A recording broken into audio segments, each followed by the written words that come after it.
حضرت زینب صاحبزادی کو قبر میں خود ہی اتارا، نہایت غمگین، نہایت غمگین۔ بہرحال ہم بیٹی کا غم ہے، لیکن باہر نکلے تو بالکل حشاش بشاش، باہر نکلے حشاش بشاش، سارا غم راہ چلا گیا۔ انتقال کا، وفات کا اگر غم ہے وہ تو رہنا چاہیے بھی، کم سے کم شام تک تو رہنا چاہیے۔ باہر نکلے بالکل حشاش بشاش۔ صحابہ بھی عجیب غریب چیز تھے، ہر بات پوچھ کے ہمارے آپ تک محفوظ کر کے بتائے۔ صحابی نے پوچھ لیا رسول اللہ جب آپ اترے تو بڑے غمگین تھے اور حشاش بشاش ہیں، کہنے لگے مجھے عذاب قبر کا اندیشہ ہو رہا تھا۔ زینب رسول اللہ کی بیٹی، رسول اللہ کی بیٹی زینب رضی اللہ عنہ، مجھے عذاب قبر کا اندیشہ ہو رہا تھا، اب میں نے اسے قبر میں رکھ دیا، الحمدللہ کوئی عذاب نہیں ہے، آرام سے سو رہی ہے، مجھے بھی راحت ملی۔ ایسی چیز رسول اللہ اتنا ڈرا کرتے تھے، اتنا ڈرا کرتے تھے عذاب قبر سے۔ عذاب قبر ایک حقیقی چیز ہے، اس سے نجات کا سب سے بڑا ذریعہ کیا ہے؟ اللہ کا ذکر، اللہ کو یاد کریں، ذکر اللہ کی تسبیحات پڑھیں۔ عذاب قبر سے نجات کا سب سے بڑا ذریعہ، ایک ایک آیت، ایک ایک سورت، سورہ مزمل کے بارے میں آیا ہے۔ جیسا بہت سے اعمال ہیں جو عذاب قبر کا ذریعہ بنتے ہیں، بہت سے اعمال، بہت سے اللہ کے ذکر ایسے ہیں جو نجات کا ذریعہ بنتے ہیں، جن سے اللہ تعالیٰ نجات عطا فرماتے ہیں۔ سورہ مزمل کے بارے میں فرمایا ہے، سورہ مزمل کے بارے میں فرمایا ہے جو رات کو سوتے ہوئے اللہ کا یہ ذکر کر لے، یہ سورت پڑھ لے، عذاب قبر اس کو نہیں ہو سکتا۔ یہ قرآن، اللہ کا ذکر، اللہ کے ذکر سے وابستہ ہو جانا، ساری دنیا کی پریشانیاں بے حل، آخرت کے سارے مسائل بے حل، آخرت کے سارے مسائل بے حل۔ سورہ مزمل کے بارے میں فرمایا جو رات کو سوتے ہوئے پڑھ لے عذاب قبر اس کو ہو نہیں سکتا۔ تو پھر کیا فرمایا؟ اگر اس کو عذاب قبر ہو رہا ہے، سورہ مزمل کے پڑھنے والے کو اللہ سے جھگڑتی ہے، مقابلہ اور مناظرہ کرتی ہے، میرے پڑھنے والے کو عذاب قبر کیوں ہو رہا ہے؟ باقاعدہ یہ کیوں اعلیٰ سوال اللہ کا کلام ہی کر سکتا ہے، ہم آپ تو کر نہیں سکتے۔ مالک الملک ہیں، جو چاہے کریں گے، لیکن سورہ مزمل کے بارے میں فرمایا ہے لڑتی ہے، جھگڑتی ہے، حتیٰ کہ کہتی ہے مجھے اپنے کتاب سے نکال دو۔ ہاں، لڑائی یہاں تک پہنچ جاتی ہے، انتہا، مجھے اپنی کتاب سے آپ نکالیے۔ جب فرما دیا ایک دفعہ کہ میرے پڑھنے والے کو عذاب قبر نہیں ہوگا، تو سورہ مزمل پڑھنے والے کو عذاب قبر، سورہ ملک پڑھنے والے کو عذاب قبر کیوں ہو رہا ہے؟ جھگڑتی ہے۔ یہ اللہ کا ذکر ہے، ذکر سب سے بڑا ذکر قرآن سے ہم وابستہ ہو جائے تو اللہ تعالی ہمیں ذکر کرنے والا بنایا۔ ذکر کیا فرمایا؟ ذکر کرنے والا تو ایسا جیسے زندہ، اور ذکر نہ کرنے والا ایسا جیسا مردہ، جیسا مردہ۔ موت سے ہر ایک ڈرتا ہے، اللہ بچائے، موت سے ہر ایک ڈرتا ہے، اللہ بچائے۔ اللہ ہماری موت کو آسان کر، سب کو آسان موت نصیب فرمائے۔ یہ بھی کہیں سے ملے گی؟ اللہ کے ذکر سے، ذکر اللہ سے ملے گی۔ حدیث شریف ہے ذکر کرنے والا ایسا جیسا زندہ، نہ کرنے والا جیسا مردہ۔ کیا مطلب؟ ذاکر کو ستانے والا ایسا، اللہ کا ذکر کرنے والے کو کوئی ستا رہا ہے ایسا جیسا زندہ کو ستا، زندہ کو ستائے۔ کسی زندہ آدمی کو آپ تھپڑ ماریے، دو آپ کے مارے گا، بدلہ لے سکتا ہے؟ زندہ والے کو ستانا اور مردہ کو کوئی ستائے؟ اللہ بچائے، خدا معاف فرمائے۔ کسی ناش کے آپ تھپڑ مارے، آخرت میں جب ملے گا عذاب ملے گا، لیکن بیچارہ فوراً کوئی کارروائی نہیں کر سکتا۔ ایسے ہی زندہ کو ستانے والا ایسا، فوراً اللہ تعالیٰ کی پکڑ آتی، فوراً بدلہ لیا جاتا ہے۔ وہ خود بھی بدلہ لے سکتا ہے، خود بھی بدلہ لے سکتا ہے۔ اور نہ کرنے والا جیسا مردے کو ستا رہے۔ بہت ساری توضیحات علماء نے اس حدیث شریف کی ہے۔ ہمارے جیسے خانقاہ والے کیا کہتے ہیں کہ وہ تو مرتا ہی نہیں، ذکر اللہ کرنے والا مرتا ہی نہیں، وہ تو ایک جہان سے دوسرے جہان منتقل ہو جاتا ہے۔ تو زندگی، انسان کی زندگی ذکر اللہ سے وابستہ ہے۔ ذکر اللہ سے غفلت موت ہے، موت آدمی کے لیے، انسان کے لیے، ہمارے لیے، آپ کے لیے ذکر اللہ سے غافل ہو جانا موت۔ کیا واقعہ لکھا اسی کے ذیل میں؟ ایک بزرگ تھے، اپنے ہی جیسے کسی بزرگ سے ملاقات کے لیے تشریف لے جا رہے تھے۔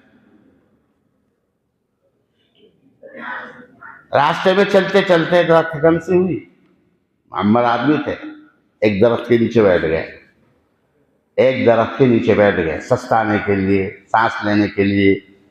آدھا رستہ ہو گیا ہے، آدھا باقی ہے، چلو آگے بھی چلیں گے۔ 5 منٹ بیٹھ کے دیکھا 2 پرندے اوپر بیٹھے ہوئے ہیں درخت کے اوپر۔ ان میں سے ایک دوسرے سے پوچھ رہا، یہ کہاں جا رہے بزرگ؟ یہ اللہ والے کہاں جا رہے؟ تو وہ کہنے لگا، فلاں جو قریب میں اللہ والے ہیں نا، ان سے ملنے جا رہے ہیں۔ دونوں آپس میں باتیں کر رہے ہیں، یہ سن رہے نیچے بیٹھے۔ تو ان میں سے وہ پوچھنے والا کہنے لگا، ان کا تو انتقال ہو گیا، جن سے ملنے جا رہے ہیں ان کا تو انتقال ہو گیا، مر گئے ہو تو۔ ابھی نیچے بیٹھے سن رہے، اب سوچ رہے اب جاؤں کہ نہ جاؤں، جن سے میں ملنے جا رہا تھا ان کا تو انتقال ہو گیا۔ پھر خیال آیا، چلو آدھے رستے تو آ گیا، آدھے رستے تو میں آ گیا ہوں، ہو جاتا ہوں، حیات ہوئے تو ملاقات ہو جائے گی، خدا نخواستہ انتقال ہو چکا تعزیت کرائیں گے۔ چنانچہ پہنچ گئے، الحمدللہ ٹھیک ٹھاک زندہ پایا، حیات کے ساتھ پایا، ملاقات ہوئی، شام تک رہے۔ اب باتوں میں یہ بزرگ کہنے لگے، اب تو عجیب زمانہ آ گیا، جانور بھی جھوٹ بولنے لگے۔ تو عجیب زمانہ آ گیا، جھوٹ کیسا عام ہو گیا، جانور بھی جھوٹ بولنے لگے۔ کیا ہو گیا تمہارے ساتھ؟ کون سی جانور نے جھوٹ بول دیا؟ کیا واقعہ پیش آیا، سناؤ۔ آپ ہی کے بارے میں تو آیا، وہ آنے والے بزرگ کہہ رہے ہیں، آپ ہی کے بارے میں تو آج واقعہ پیش آیا۔ آتے آتے میں ایک درخت کے نیچے بیٹھ گیا، وہاں آپ ہی کا ذکر 2 پرندے کر رہے کہ ان کا تو انتقال ہو گیا۔ تو نہیں ایسے نہیں چھوڑ دیا، سن کے بہت غور کر کے سوچ کے کہنے لگے، اچھا ٹائم بتاؤ کون سا تھا؟ جب 2 پرندے باتیں کر رہے ہیں میرے بارے میں اور کہہ رہے تو مر گیا، ٹائم بتاؤ کون سا تھا؟ تو اب انہوں نے انداز لگا کے، بھائی 11 بجے میں چلا، اتنی دیر چلا، پھر وہاں بیٹھ گیا۔ کہنے لگے یہ کوئی ایسا وقت ہوگا 1 سے 2 تک، 1 سے 2 تک کے درمیان کا وقت ہوگا۔ تو سوچنے لگے، غور کر رہے، اچھا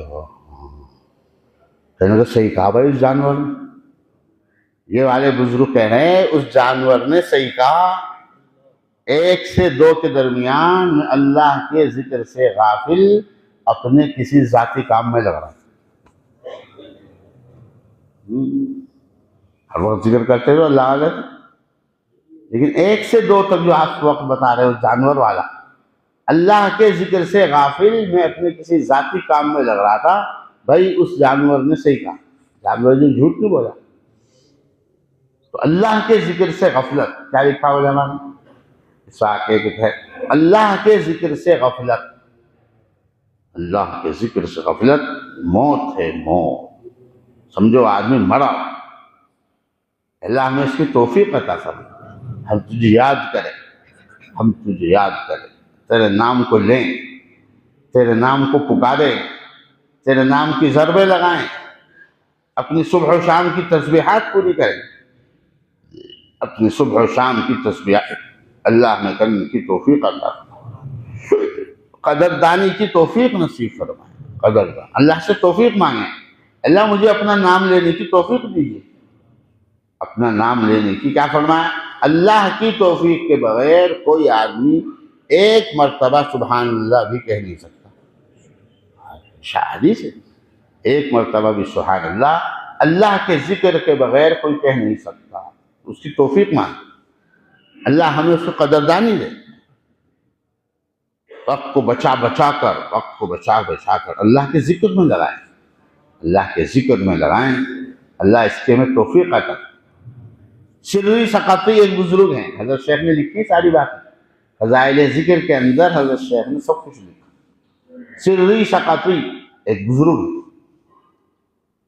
انہوں نے دیکھا ایک دوسرے بزرگ کو، جرجانی ایک بزرگ کو دیکھا، سر سقطی نے کچھ دن ساتھ رہے ہوں کہ جب بھی کھانے کا وقت آیا ایک تھیلی کھولی اور اس میں سے ستو نکالا، ستو اسے پھانک لیا، ایک ٹائم دیکھا، دو ٹائم دیکھا، ستو پھانک کے پانی پی لے۔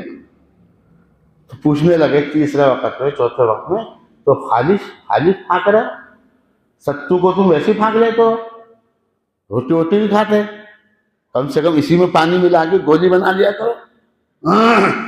تو کیا کہنے لگے، یہ اللہ کے ذکر کی قدر و قیمت، اللہ کا ذکر کتنی قیمتی چیز، بزرگان دین ایسے قدر کرنے والے کیا فرما رہے، روٹی چبانے میں اور ستو پھانکنے میں جو میں نے حساب لگایا، کتنا وقت اس میں زیادہ لگتا ہے، اس میں کم لگتا ہے، روٹی کھانے میں اور ستو پھانکنے میں جو میں نے حساب لگایا 70، اتنا وقت بچتا ہے کہ آدمی 70 مرتبہ سبحان اللہ کہہ لے۔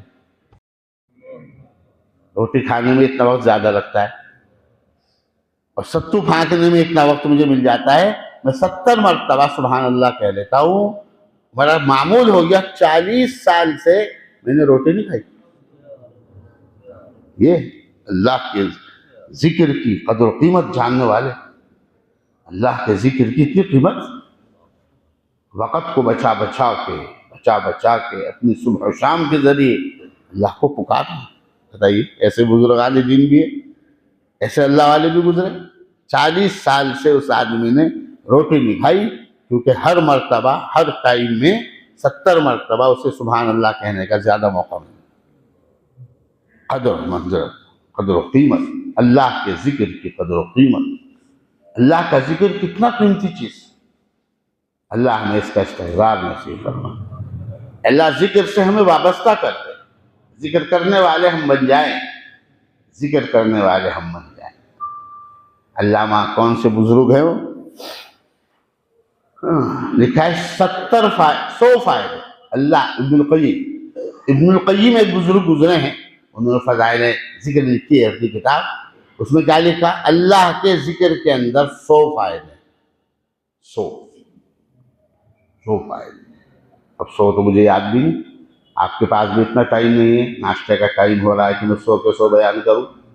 اے بھائی، 1 2 4 جتنے آ جائیں۔ سب سے بڑا فائدہ، مہا فائدہ، اللہ کا تقرب، بندہ اللہ کے قریب آ جاتا ہے۔ سب سے بڑا فائدہ ذکر اللہ کا، انہوں نے کیا لکھا، اللہ کا قرب اس کو حاصل ہو جاتا ہے، بندہ اللہ کے قریب ہو جاتا ہے۔ حدیث شریف ہے، ان تقربت الی شبرا تقربت الیہ ذراعا، اور ان تقرب الی ذراعا تقربت الیہ باعا۔ اللہ کیا فرما رہے، تقرب والی بات اللہ کیا فرما رہے، بندہ ایک بالش میری طرف آتا ہے، میں 2 بالش اس کی طرف جاتا ہوں، ایک ہاتھ میری طرف آتا ہے، میں 2 ہاتھ اس کی طرف جاتا ہوں۔ اتانی یمشی اتیتہ ہرولۃ، وہ میری طرف چل کر آتا ہے، میں اس کی طرف دوڑ کے آتا ہوں۔ یہ ذکر کا فائدہ ہے، اللہ کی قربت، اللہ کے قریب ہوتا چلا جا رہا ہے۔ اس بھاگنے دوڑنے کی کیا تشریح فرمائی علماء نے، بندے کی جتنی توجہ اللہ کی طرف ہوتی ہے اس سے کہیں زیادہ توجہ اللہ کی بندے کی طرف ہوتی ہے، اللہ کا قرب حاصل ہے۔ سب سے بڑا فائدہ ذکر اللہ کا کیا لکھا، بندہ اللہ کے قریب ہو جاتا ہے، اللہ بندے کے قریب ہو جاتا ہے۔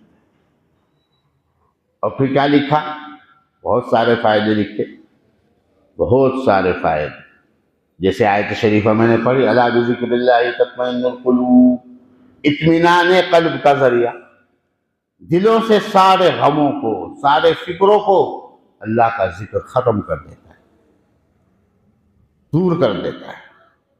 اللہ کا ذکر کرنا اطمینان قلب کا ذریعہ ہوتا ہے۔ دلی سکون آدمی کو ملتا ہے۔ آج دیکھیے کیسی بے چینی، ہر شخص پریشان اپنے مسائل میں گھرا ہوا ہے۔ سکون قلب اس کو حاصل نہیں، سکون دل اس کو حاصل نہیں ہے۔ سب سے بڑا ذریعہ ہے اللہ کا ذکر، الا بذکر اللہ تطمئن القلوب، قرآن کہہ رہا ہے۔ اور اس پریشانی کا، ان سارے ہمارے حالات کا سبب کیا ہے؟ اللہ کے ذکر سے دوری۔ ومن اعرض عن ذکری فإن له معیشۃ ضنکا، اس کی زندگی ہم تنگ کر کے رکھ دیتے ہیں۔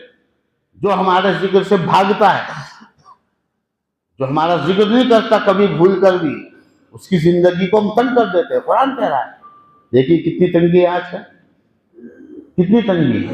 ذکر اللہ سے دوری، بھول کر بھی اللہ کو یاد نہیں کرتے، اللہ بچائے یہ حال، بھول کر بھی اللہ کو یاد نہیں کرتے۔ قرآن کہہ رہا ہے یہ ذریعہ۔ اور آیت شریفہ کیا ہے؟ شیطان قرین، کیا ہے آیت؟ مفتی صاحب بتائیں۔ ہاں، شیطان کو اس کے اوپر مسلط کر دیتے ہیں۔ جو ہمارے ذکر سے غافل رہتا ہے، ہم شیطان کو اس کے اوپر مسلط کر دیتے ہیں۔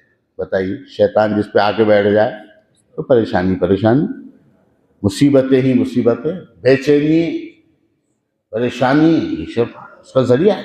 اللہ کے ذکر سے دوری رزق کو کھینچتا ہے۔ بتائیے ہم میں آپ میں کون ایسا جو رزق کے بارے میں فکر مند نہیں؟ ہر آدمی پریشان کہ جی برکت نہیں، روزی نہیں ہے، روزگار نہیں۔ اللہ کے ذکر سے دوری اس کا ذریعہ ہے، اس کا سبب ہے۔ اللہ کے ذکر کو کریں گے انشاءاللہ رزق کے دروازے کھولتا ہے۔ اللہ کا ذکر رزق کے دروازے کھولتا ہے، رزق کو کھینچ کر لاتا ہے، کھینچ کر۔ ایک حدیث شریف سنا دوں پھر اس کے بعد اپنی بات کو ختم کرتے ہیں۔ اللہ کے ذکر جیسا فرمایا رزق کو کھینچتا ہے، برکتوں کا ذریعہ ہے۔ آج ہم سب میں ہر آدمی پریشان، ہر آدمی۔ ایک صحابی نے اسی طرح وہی پریشان ہوئے اپنے زمانے میں، رسول اللہ کا زمانہ، وہ بھی پریشان ہوئے اسی طرح، رزق کی تنگی ہوئے کہ جی یا رسول اللہ بہت تنگی ہوتی ہے، مہینہ پورا نہیں ہوتا، کماتا ہوں سب ختم ہو جاتا ہے، دعا فرما دیجیے۔ انہوں نے تو فرمانے کو بتایا تھا، رسول اللہ نے چند چھوٹے چھوٹے ذکر بتلا دیے۔ ذکر اللہ رزق کو کھینچنے والا، برکتوں کا ذریعہ۔ حضرت نے ارشاد فرمایا چھوٹے چھوٹے چند اذکار ہم بھی یاد کر لیں، ہم بھی پڑھیں گے انشاءاللہ، ہمیں بھی فائدہ ہو۔ جب بھی گھر میں داخل ہو زور سے کہو السلام علیکم ورحمۃ اللہ۔ گھر میں کوئی ہے نہیں، خود ہی تالا کھول کے داخل ہو رہے ہیں چاہے، پھر بھی کیا کریں گے؟ السلام علیکم ورحمۃ اللہ وبرکاتہ۔ جب بھی اور جتنی دفعہ بھی گھر میں جتنی مرتبہ بھی آپ داخل ہوں، حضرت نے صحابی کو بتایا یہ عمل کرو، سلام کرو، کوئی ہے نہیں ہے۔ اور پھر اس کے بعد ایک مرتبہ پڑھو میرے اوپر درود، چھوٹا سا درود، وصلی اللہ علی النبی الامی، چھوٹا سا درود ہے، 1 سیکنڈ میں نہیں لگنے کا، وصلی اللہ علی النبی الامی۔ پھر بسم اللہ سمیت قل ہو اللہ پڑھ لو، بسم اللہ سمیت قل ہو اللہ پڑھ لو۔ رسول اللہ نے فرمایا اس عمل کو پابندی سے کرو، پھر بتاؤ مجھے آ کر کیا فائدہ ہوا۔ سلام کرنا زور سے، اور درود شریف پڑھنا، اور بسم اللہ سمیت قل ہو اللہ پڑھنا، چھوٹے چھوٹے چند اذکار ہے، الاعمال۔ بس حضرت نے بتا دیے، انہوں نے عمل شروع کر دیا، حضرت کے بھی ذہن میں بھی رہا، انہوں نے بھی نہیں جا کر کچھ بتایا۔ مہینہ 2 مہینہ 6 مہینہ سال بھر گزرا تھا تو حضرت نے پوچھا، ایک مرتبہ یاد آ گیا، بھائی وہ تم نے ایک عمل پوچھا تھا ہمارے سے، کیا ہوا؟ تم نے تو اس کا نتیجہ کچھ بتایا نہیں ہمیں، کیا فائدہ ہوا؟ اللہ کے ان ذکروں کے کرنے کا کیا فائدہ تمہیں ہوا؟ جیسا میں نے عرض کیا نا، رزق کو کھینچتا ہے، برکتیں ہر طرح کی۔ وہ صحابی کیا کہہ رہے؟ وہ صحابی کیا کہہ رہے؟ یا رسول اللہ اب تو یہ حالت ہے گھر میں رکھنے کی بھی جگہ نہیں. اللہ. صحابی عرض کر رہے یا رسول اللہ اب تو یہ حال ہے میرا الحمدللہ ذکر کی برکت سے، آپ کی بتائی ان دعاؤں کی برکت سے اب میرے گھر میں رکھنے کی بھی جگہ نہیں. برکتوں کا ذریعہ اللہ کے نام کی برکت نہیں آئے گی پھر کہاں سے برکت آئے گی؟ تو اللہ ہمیں ذکر سے جوڑ دے، اللہ ذکر کرنے والا ہمیں بنا. تیری توفیق کے بغیر ہم ذکر کو کر نہیں سکتے. اللہ تعالیٰ ہمیں اس کی توفیق عطا فرمائے. کہنے سننے سے زیادہ ہمیں عمل کرنے والا بنا، عمل کرنے والا بنا. وما توفیقی الا باللہ علیہ توکلت و الیہ انیب. مفتی صاحب دعا کرا دیں. اللہ